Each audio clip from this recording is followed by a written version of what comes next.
you all. You look amazing. How amazing is this? This is fancy, isn't it? Yeah. The amount of people on like Instagram and lives and things that we've had to say, just so everyone's aware this isn't our home. Yeah. They're like, wow, do you live there? We're like, no, we don't live at the Theatre Royal Drury Lane. But the last few weeks has obviously been insane. Have you been managing to take it all in? Do you know what? I actually think we have. I think we've done a really good job at like we've been really trying to stay present. Everyone that we've spoken to that's either done Eurovision before or, you know, our team has just kind of been like, just try and take each day as it comes, and it's kind of nice because we've got to the point where Eurovision doesn't just feel like May 17th, it's kind of the entire run-up and everything, every experience between now and then is just so surreal and wonderful. We're just so happy to be a part of it. It's feeling big, it's feeling good. Huge. I mean, it's feeling big. Yeah. Enormous. What the hell just happened? Exactly. Congratulations, by the way, for passing 1 million streams. How good is that? That has been on our bucket list for so many years. It feels so insane that we've done it. Yeah. It's crazy. I'm going to make everyone get us like 1 million balloons. No, the numbers, not 1 million balloons. Yeah, That would be swamped. Yeah, that would be Chris is party looking time. Chris is like, no. I know you've probably answered this a few times, but for everyone here, what did it actually feel like the moment you found out that you were representing the UK in Eurovision 2025? I mean, it's still not sunk in yet. No. So how did it feel is a really good question, because I couldn't tell We're you, because feeling I'm it. still not convinced it's happening. We went completely silent, and the way that we were asked was, what are you doing May 2025? And we were just like, why? It was such disbelief, and that's it. We're still in disbelief, to be honest. Well, it's happening, and so many things have been happening to you guys. If you had to pinpoint the single coolest thing that has happened since the announcement, what would it be? Oh no. You can each say a different one or the same one. If I'm honest, this feels extremely cool. Yeah. This whole thing, the lights, The chandelier. the chandeliers, all of you guys being here, this is cool. Tomorrow's cool. Yeah, tomorrow we fly to Switzerland for the first time. Oh, We're very excited for that. Yeah. Being on Scott Mills and Capital Radio and like all of these amazing radio shows that we've just been so desperate to, you know, be on for such a long time. Someone listens to the radio. That's been a major kind of bucket list moment. What about yours? To be honest, I'm a huge Eurovision fan. are. Like, I'm a real big fan.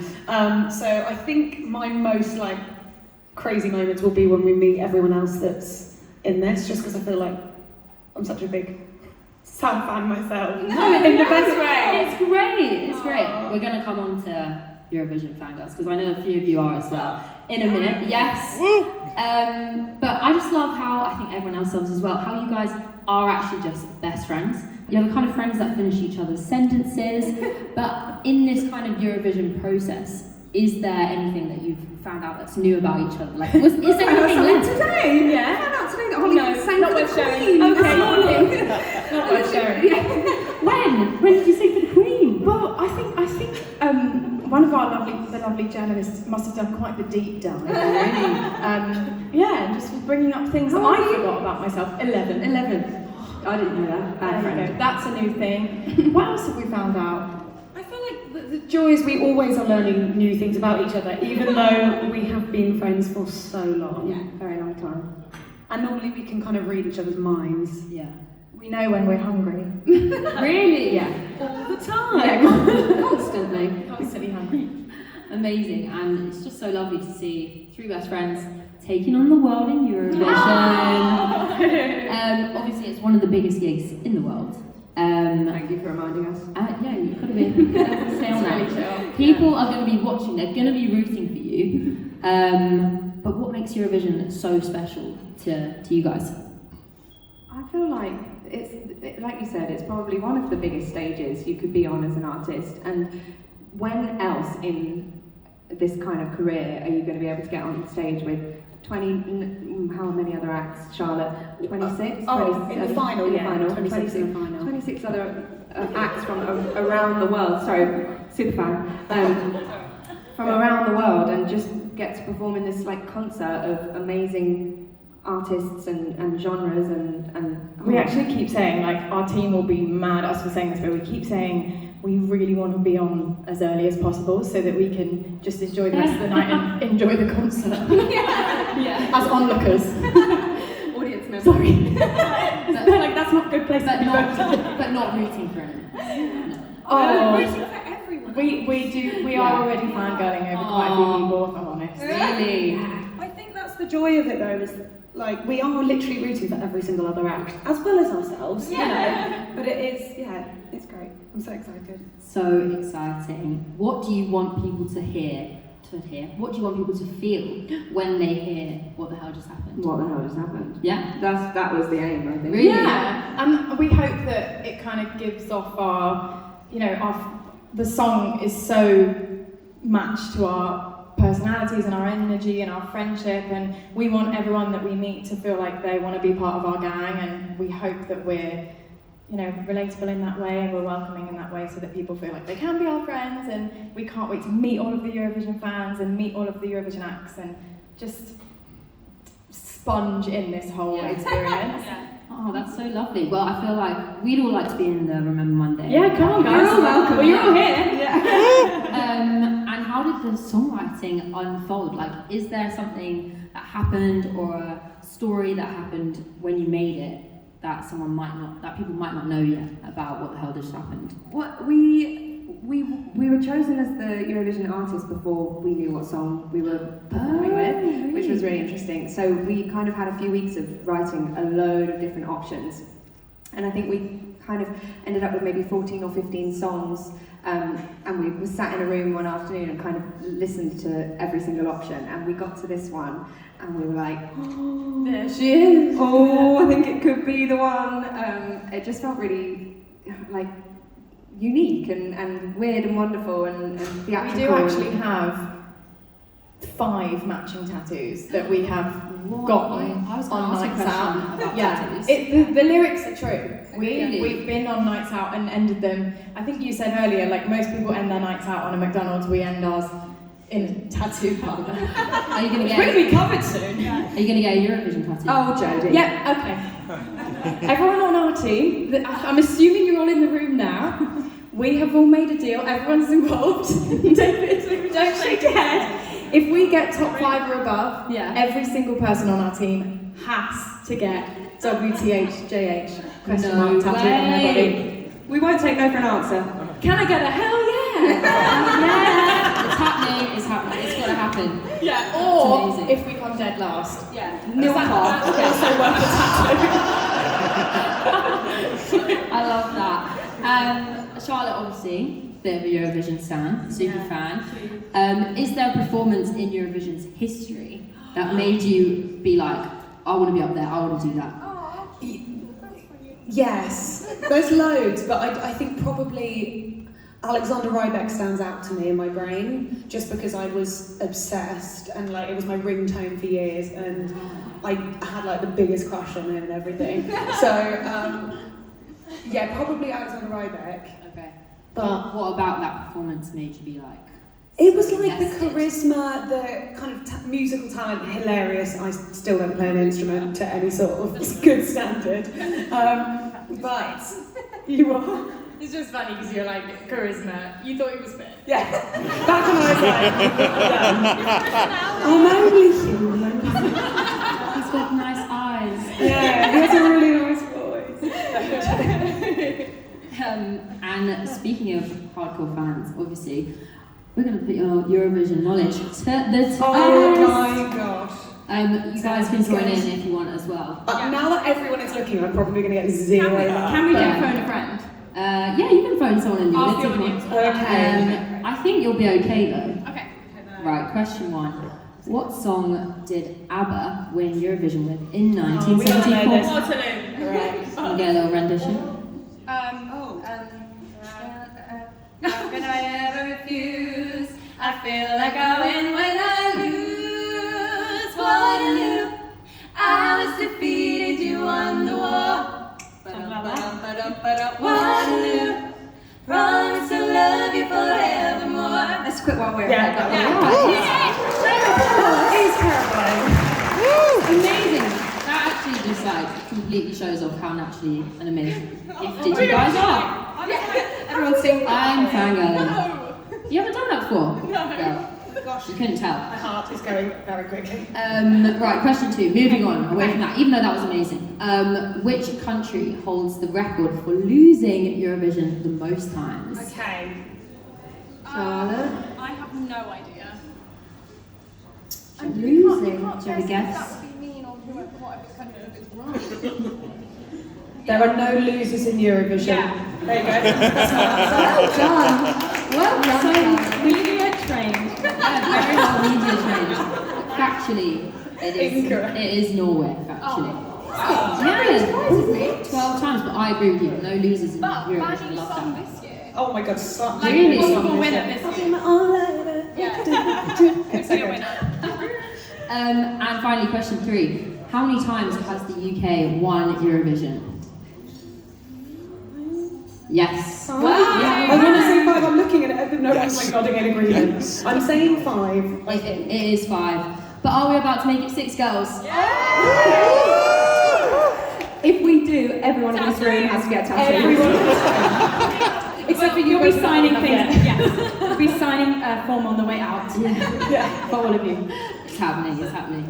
And also, girls, I know you have a bit of an exciting announcement to make. Oh, yes. I don't know. Where are they? We've got someone here who needs to make their way to the front of the crowd. Da-da-da-da.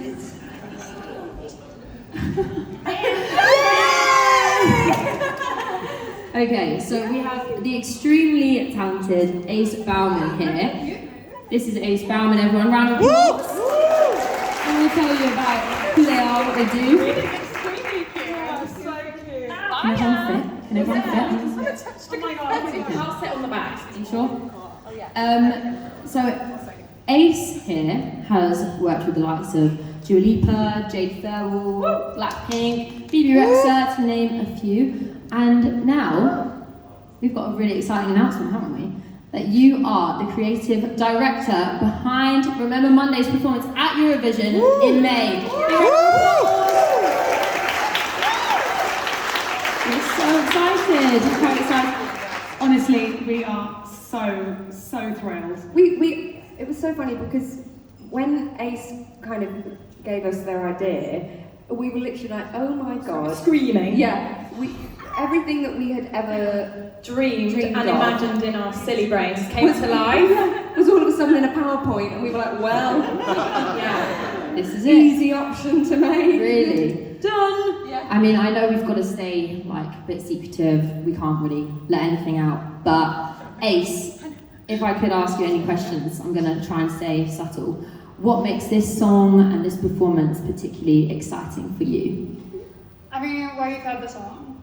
It's unbelievable. And you've met the girls. And they're unbelievable. I think it's such an exciting song. The harmonies, the vocals, they're absolutely undeniable. Good, so good. And obviously, I mean, the girls are. I know that I'm going to sound like a broken record, but the friendship here is so real. And as soon as I met you guys, I was like, can I be in the band? Yeah. I can't sing. Hey, but you just want to be in the band. But I think that is so. I mean, it's just so magnetic. The energy is so magnetic. When you meet the girls, they're just, it's just so vibrant. And then the song is unbelievable, undeniable, so much fun. And as soon as I heard it, I was like, this is so fun. I have to be a part of the team because this is just going to be, if anything, just the most amount of fun we're ever going to have. What a lovely answer. I feel like you've got us under your spell, girls. Ace, Yes. could you tell us, if you're allowed, in 3 emojis, the kind of vibe that you're thinking for the performance at the moment? Okay. The first one that comes to mind is definitely like the dancing girl. Oh my god, I thought exactly. Yeah. I thought aubergine. Sorry. So sorry, that's the only thing I could think of. As soon as you hear emoji, it's like squirty aubergine. Someone take that away. That's not an appropriate emoji for our performance, don't worry. There will be no aubergines on the stage. Might not be. I'd say the bottle popping emoji. Yeah. If that makes sense. That makes sense. Yes. Okay. And then the sparkly heart. I use that. Yeah, sparkly cute. heart. Love that. Yeah. It's giving fun, it's giving party, it's giving celebration. Very excited. Oh really, okay. What makes a Eurovision performance stand out to you? I think that, I honestly think it's the connection that you have with the artist. I think obviously, great production, the Eurovision stage is so impressive every single year, and the whole community of Eurovision is so wonderful, but when you have an artist that truly connects with the community, the audience, with their song, and someone who looks like they've gone up there and they truly are embodying what they're bringing to that stage, I think that makes a really great performance. And I think one of my biggest jobs, I think, in this year working with the girls is making sure that I don't stand in the way, not me personally, but the production doesn't stand in the way, and that we are able to create something that helps to get that connection that the girls have with each other and with their audience and everybody like that, and really let that be the heart of the performance. Wow. You're so like eloquent with what you're saying. I'm very excited for this performance. And yeah, I mean, thank you so much all for your time today. And finally, how excited are you all for May the 17th? Very!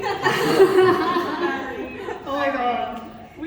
We feel like we're literally, sorry. We feel like we're just on cloud nine, and as cliche as it sounds, all of our dreams are coming true. We've already done so many bucket list things, and are we even like a quarter of the way through? I don't know. And yeah, I said this in an interview earlier. Imagine being with your two bestest mates in the world and being able to live out whatever that dream is for the three of you. That's what we're doing every single day, and we're just trying to soak it all in and have the best time. Oh, we'll have the best time. Best of luck, girls. And thank you so much for your time today, everyone. Thank you so much for coming. Are we doing something with the TV? Is this happening? What's the TV then? Louis? Anyone? We're now going to watch a movie. This is Ace's work. Guys, could you stop there because no one can see anything?